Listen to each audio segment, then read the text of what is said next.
d'avoir des ledgers legal. Très, très important. Oui, question Manu. Pour Stake, on n'est pas obligé d'avoir du gas? Ah si, c'est obligé. Ah ouais, Toujours. obligé. Toujours. Ok. C'est comme Bah ça oui, que remarque. ces gars-là gagnent de l'argent.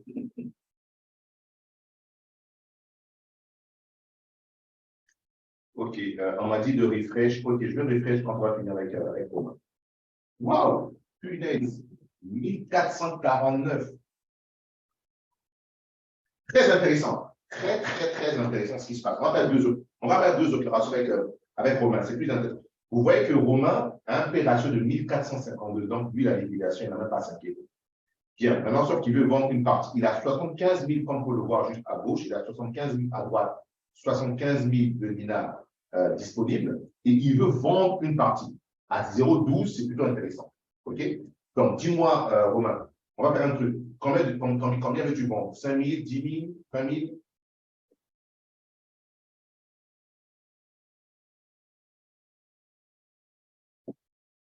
Romain, on ne t'entend pas, ton micro est fermé, Romain. Dis donc, ton micro est fermé. Ouais, on m'entend? Je parlais Voilà, dans le vide. tu parlais dans le... Oh my God. Donc, je disais, en fait, je voudrais vendre suffisamment parce que regardez, la dette, OK, tu vois, et j'avais utilisé, je suis parti bon, attendez, je suis parti sur l'exchange ici, là. J'avais pris une position sur ADA, mais le ADA, il a chuté après et il n'est jamais revenu au prix initial. Jusqu'à Ce qui présent, fait que à l'heure actuelle, vous voyez, il y a une différence quasiment de 40, on va dire. De 40 LUSD, effectivement. Voilà. Bien. Donc, on va faire deux trucs. Et c'est là que vous allez voir maintenant l'importance. On va faire deux trucs qui sont très, très intéressants. Dis-moi, si tu vends pour 50 dollars de l'INA maintenant, combien de quantité il te faut vendre? Si tu veux dégager 50 dollars tout de suite, combien de quantité il te faut vendre? Au prix actuel à 12,70. On va un peu travailler. Mais c'est intéressant, suivez, c'est très intéressant ça.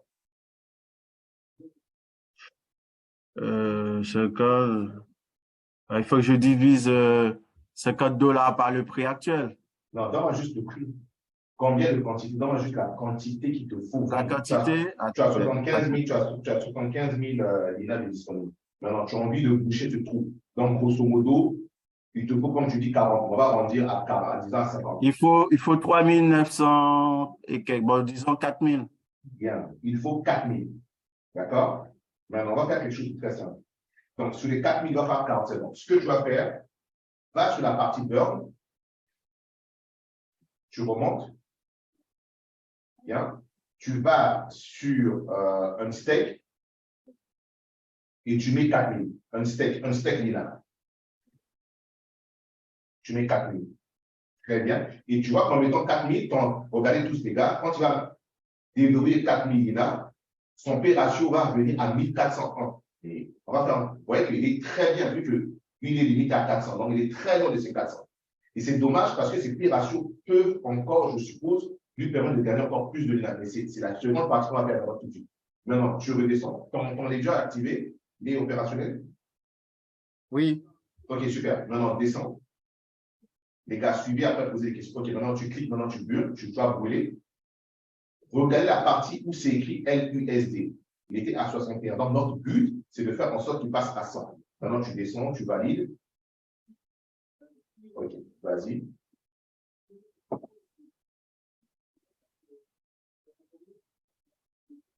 Et vous allez voir que sur la BS, c'est très rapide. Ce que je viens de faire sur GLRMR, voilà, c'est fini. En quelques secondes, c'est verrouillé. Ok, rafraîchis maintenant. Refresh.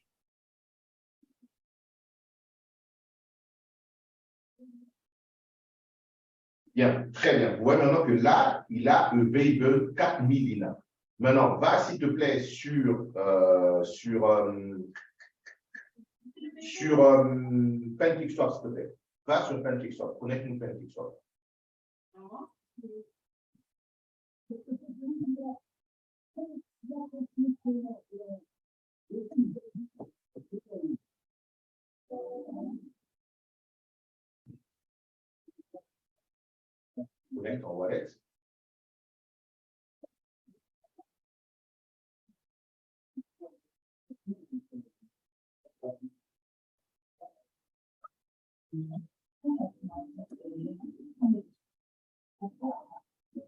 C'est bon? Parfait. Maintenant, on va sur Trade. Tout à gauche, à côté de Pancake Swap là-bas. À côté où c'est écrit Earn. OK. Clique sur Swap.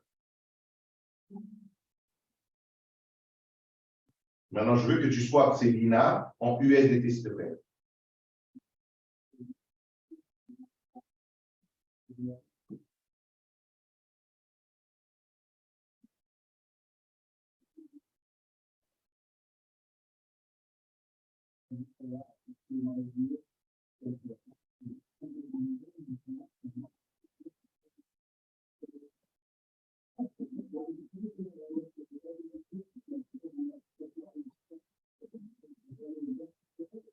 Qu'est-ce que c'est ça?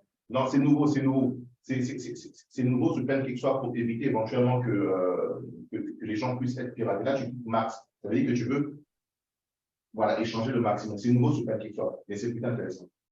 Ça, on en parlera plus tard. La prochaine fois, plus tard, la prochaine fois. Vous voyez, les frais de gaz, c'est signifiant, 4 centimes. Voilà, tu valides sur ton ledger.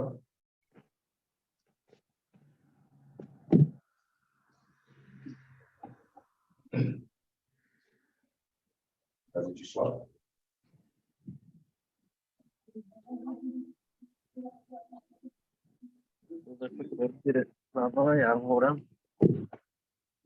Vincent, tu peux fermer ton micro, s'il te plaît, Vincent. Vincent, tu peux fermer ton micro, s'il te plaît. Vincent, tu peux fermer ton micro, s'il te plaît, Vincent. Merci, Vincent. Bien. Maintenant, ce que tu fais maintenant, tu prends ces USDT, s'il te plaît, tu les échanges maintenant en LUSD.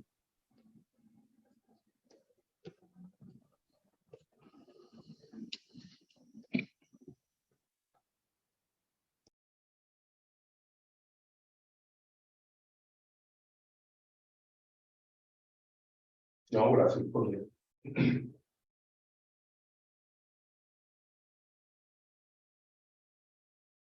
Regardez ce qui se passe. Regardez, stop. Vous voyez qu'on parle de 50 $ pour générer 78 $. Donc, vous voyez qu'on était parti pour avoir 50 LUSD, mais au lieu d'avoir 50 LUSD, maintenant, il y aura 78 LUSD. Puis, vas-y, fais l'opération. Mais après, Manu, c'est le même cours parce qu'en dessous, on voit bien le taux. Ça fait 50 $ aussi. Exact. Mais la dette n'est pas en USD. La dette est en LUSD. Ah oui, ok. Ah oui. C'est à ce niveau qui est intéressant parce que lui, il fallait une dette en LUSD. Mais vu qu'en interne, le LUSD, le USDT est plus fort que le LUSD sur ce réseau parce que il faut qu'on transite sur le USD pour avoir du LUSD. À l'époque, c'est le BUSD. Quand on sait tous les banques qui achètent le BUSD, il y a une partie du pool qui est en train de se transférer vers le USD. Mais effectivement, c'est le même coût, mais en termes, lorsqu'il va payer cette dette, il génère 20 $ de LUSD en plus, au lieu d'avoir 50 en LUSD. En même temps, c'est vrai qu'on peut faire moins, au lieu d'avoir 50 en USD, on peut faire en sorte de vendre moins de Lina. On peut vendre par exemple 2000 au lieu de vendre des 4000. C'est juste. C'est bon? Non, c'est opération. Ok, c'est bon. Maintenant, repars sur ton.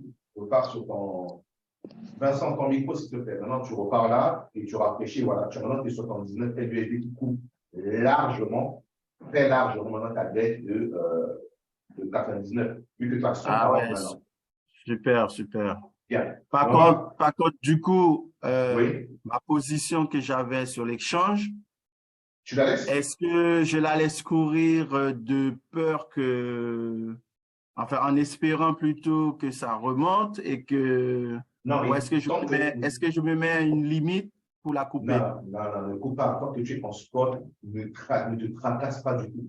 Tant que tu es en spot, laisse-le courir. Si tu as même la possibilité de rajouter, de renforcer, renforce, parce qu'il ne faut jamais sortir en perte quand on est sur spot. Maintenant, on va faire quelque chose d'autre pour maximiser le gain, vu que ton opération est plutôt intéressant. Et ça peut éventuellement être utile pour d'autres qui t'autorisent ce genre de situation. Ce que je veux que tu fasses, je veux que tu vendes On peut dire, on est sur 500. Vends-moi, si on fait 1300, attends, laisse-moi juste calculer quelque chose rapidement. Ok, super. Vends-moi, là, tu vas encore avoir de la liquidité. Et c'est ça qui est intéressant.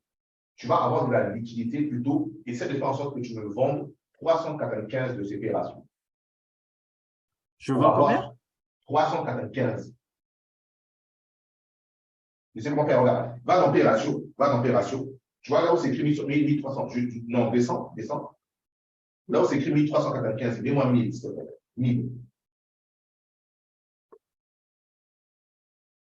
Voilà, tu vois que là, automatiquement, non, remonte, qu'est-ce que c'est pas de burn, remonte, s'il te plaît, remonte, non, remonte, voilà, va sur Build, pas burn, va sur Build. Là, vous voyez que tout ce que là, actuellement, il va créer, il va encore demander plus de dettes pour avoir plus de récompenses parce qu'il a un P ratio de fou. Donc, ce que tu vas faire, repars sur P ratio, s'il te plaît. Ouais, Clique sur 1000, voilà, maintenant 1000. Et tu vois que tu vas générer à peu près $40 de plus. Tu vois, en USD. Voilà. Donc, toi, avec ce ratio que tu as, si tu n'utilises pas, tu peux même décider de vendre 400 ou 500, tu auras toujours un P ratio de 900. Ça veut dire que toi, pour que tu sois liquidé avec un P ratio de 900, il va falloir que le Lina arrive au moins à 0,002. Mais si tu n'utilises pas ces USDT, tu pourras les brûler. Mais un petit peu, mets-moi 900, mets-moi 900 là, je vois un truc. Ça peut peut-être faire dans les lignes. Voilà, par exemple, là, tu peux créer une dette de 54 qui va te permettre, dès la semaine prochaine, d'avoir encore plus de récompenses de l'INA. Et cette dette, si tu ne l'utilises pas, tu pourras la brûler quand tu veux. Ok, je comprends le système. En fait, quand on a un ratio élevé, oui. on peut se permettre, par exemple, de vendre le LUSD pour gagner plus de récompenses, en fait. Non, là, tu ne vends pas. Tu crées une dette. Tu crées une dette à partir de ton ratio. Au lieu de créer une dette à partir du staking, on crée une dette à partir du ratio. Parce qu'avoir ce genre de dette, c'est stupide, c'est bête. Ça veut dire que c'est l'argent qui dort.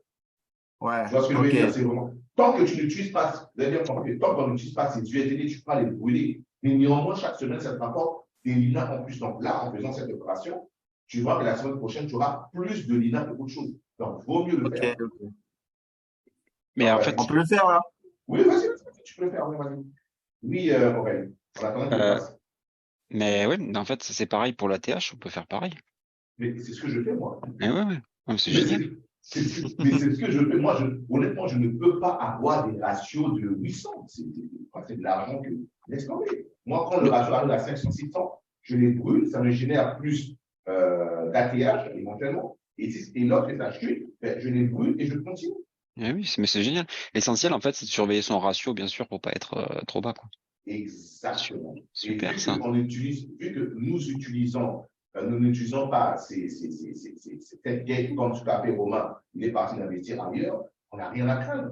Voilà, vous voyez que là, automatiquement, il vient de créer une autre dette. Donc, on est passé maintenant à une liquidité de 194. Le mec était à $1 de liquidité. Il vient de créer une liquidité comme ça, de but en blanc. Maintenant, s'il veut, là, éventuellement, il peut utiliser ces $194, mais je suis sûr qu'il va pas faire la même erreur. Ah ouais, c'est super. Voilà, donc là, il voit qu'il vient de créer une liquidité de nulle part. Donc, ça veut dire que s'il veut utiliser ces 100 euros, ces $194 qui sont là, il va les faire. Et ça, c'est risque et péril. Et là, il est tranquille. Donc, l'avantage de ces trucs, dès qu'on fait, ça va aller rentrer dans les systèmes un petit peu complexes, c'est plutôt intéressant. On est parti en créant des valeurs. Et tu verras que, Romain, dès la semaine prochaine, tu auras plus de l'INA que tu as reçu ce mercredi. Et tu as encore un P ratio de 900. Tout à fait, ça a commencé à diminuer drastiquement le nombre de récompenses, j'avais vu. Exact. Okay. Bien. Super. Merci. Du coup, j'ai une autre question, pour rebondir par rapport à ça. Oui, parce que moi, c'est pareil, hein, j'ai un ratio super important là, même plus important que Romain là, du coup. Waouh. Ah bon? Ouais, je suis à 1700 moi à peu près. Oh punaise. Ah ben oui, il faut l'utiliser alors du coup. Là, tu peux utiliser 1000, là où tu es. mais la question, c'est que là, tu as le Lina qui vient de prendre 20% quasiment. Mhm. Est-ce que c'est mieux de faire un build ou plutôt de vendre ces Lina et Très bonne racheter question. plus bas? Très, très, très, très, très bonne question. Très, très bonne question. Maintenant, le fait de vendre ces ratios, vous ne vendez pas vos linas, vous gardez vos linas. Donc, lorsque vous allez vendre des ratios, c'est plus intéressant parce qu'en vendant les ratios, d'accord, si le prix du lina continue à exploser, vous allez avoir plus de lina sans avoir vendu vos linas. Maintenant, par contre, si le prix baisse, le risque en vendant les ratios, si vous avez utilisé vos USDT, il va falloir en trouver d'autres. Mais si vous n'avez pas utilisé vos USDT éventuellement, vous pourrez soit les brûler. Et si vous avez vendu vos linas, vous pourrez acheter encore plus bas. Maintenant, on a l'INA à 12, 13. Est-ce qu'il va baisser? Est-ce qu'il va exploser? Je ne sais pas. Moi, ce que je fais, en règle générale, je fais des petits. Je vends une bonne partie, je peux dire, je vends un petit peu 50% de mon ratio et je vends 30% de mes linas. Si ça augmente mon ratio, je continue à le vendre. Si ça baisse, les 30% des linas, je rachète plus bas. Donc, je vous donne un tableau sans dire ce qu'il en est pour que vous puissiez voir comment vous allez vous positionner. Donc, si tu as un ratio de 1700, tiens, tu peux vendre 700 de ratio. En contrepartie, tu vends 25 ou 30% de l'INA. Et là, tu vas créer une liquidité plutôt assez intéressante. Et grâce au fait d'avoir vendu le ratio de 700, tu auras plus de l'INA la semaine prochaine et tu gardes une quantité de dollars. C'est mieux de le mettre en dollars. Lorsque vous vendez vos l'INA, gardez en dollars et non en LUSD. Parce que le LUSD, on ne sait pas quand il va baisser. Mais ces dollars vont vous permettre éventuellement de racheter les linas encore un peu plus bas. Je ne sais pas si ça répond à ta question. Parce que là, du coup, tu me dis, en gros, je build 700 de mon ratio. Bien, très bien, oui. Et je burn pour récupérer 30% de mes linas, quoi. Exactement, ce qu'on vient de faire. Et tu les mets, et les 30% que tu as occupés en linas, s'il te plaît, mets-les-moi en USDT, pas en LUSD. Parce qu'on ne sait pas jusqu'où le LUSD peut descendre. Et ouais, mais il peut remonter. Et du coup, si tu les bascules en LUSD, tu peux aussi. Oui, tu peux faire un bon coup. Effectivement, le plan, c'est quoi? Attends. Fais-moi là. Excusez-moi, je vais juste répondre à quelqu'un.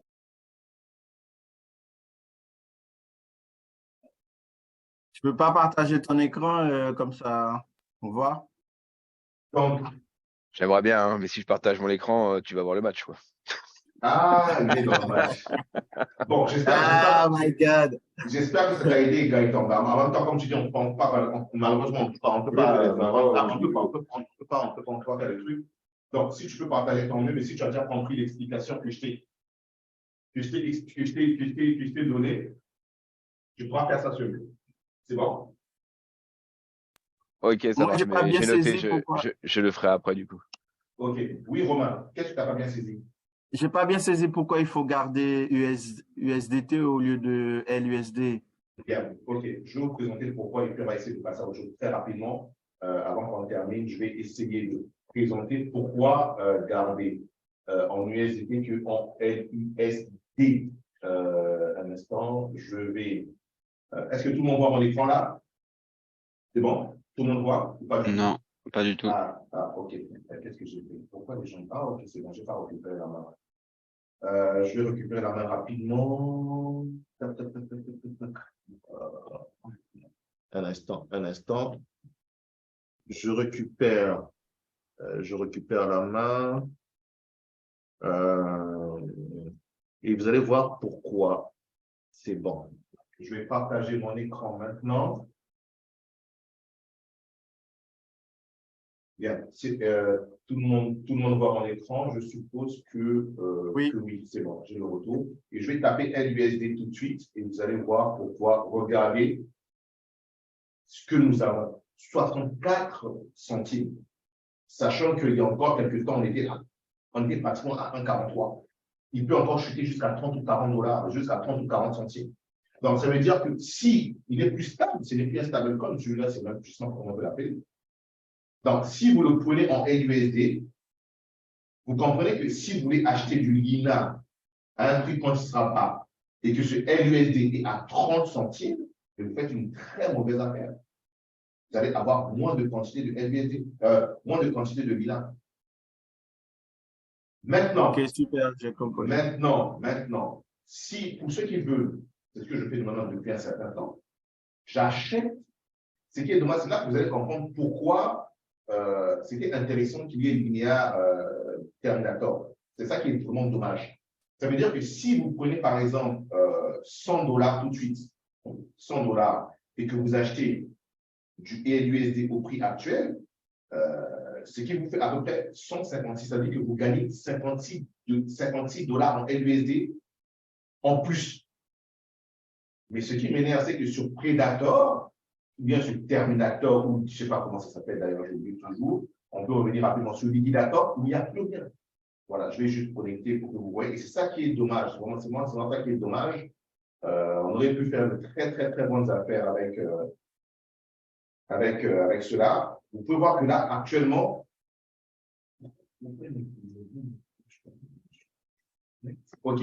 Donc, vous voyez que là, actuellement, on n'a rien. Voilà, on a des prix de $7. Vous vous rappelez, il n'y a plus rien sur le liquidateur. Donc, ça voulait dire que si on avait encore des Lina comme à l'époque, avec $1000, vous avez 1500 LUSD. Et ces 1500 LUSD vous permet d'avoir plus de Lina. Je ne sais pas si vous comprenez ce que je veux dire. Et je me suis posé la question, mais est-ce que ces mecs savaient? Parce qu'ils ont vidé cela et on voit un LUSD qui chute. S'ils savaient, c'est qu'ils sont en train de manipuler le marché pour faire en sorte qu'ils puissent avoir un LUSD très bas. Imaginez ceux qui vont acheter un LUSD à 1 million. Ceux qui ont 1 million, ils achètent du LUSD maintenant au prix actuel. D'accord? On revient au prix actuel du LUSD. Si je ne me trompe pas, on est où le point de market cap là? Au prix actuel du LUSD, regardez juste, on est à 0,64. Donc, ceux qui vont acheter 1 million, calculez juste rapidement 1 million, ils vont prendre 1 million tout de suite, ils injectent sur le LUSD, d'accord? Ça veut dire qu'en contrepartie, ils ont 1 562 000. Le LUSD reprend la parité contre le dollar, tout de suite, il touche $562 000 de bénéfice. $562 000 de bénéfice. Donc, vous voyez que c'est autre chose et c'est fait exprès. On va voir que dans un mois, dans 2 mois, dans 3 mois, le LUSD va retrouver la parité. Donc, ils font exprès de prendre les USDT, de les acheter, de les échanger en LUSD. Et lorsque le LUSD va récupérer la parité de 1 contre l'USDT, ils prennent le reliquat. Moi, c'est ce que je fais à une petite échelle. Alors, ceux qui veulent le faire aussi, vous pouvez jouer le jeu. Parce que comprenez juste une chose. Si le LUSD meurt, c'est que le Lina est mort. Parce que le LUSD, c'est le socle. Donc, ça peut vous donner des idées pour emmagasiner encore des USDT, tout en sachant ou en croyant sur le projet du Lina. Est-ce que c'est clair pour tout le monde? C'est bon? Bien. Oh, c'est bon pour moi. OK, super. Les gars, on a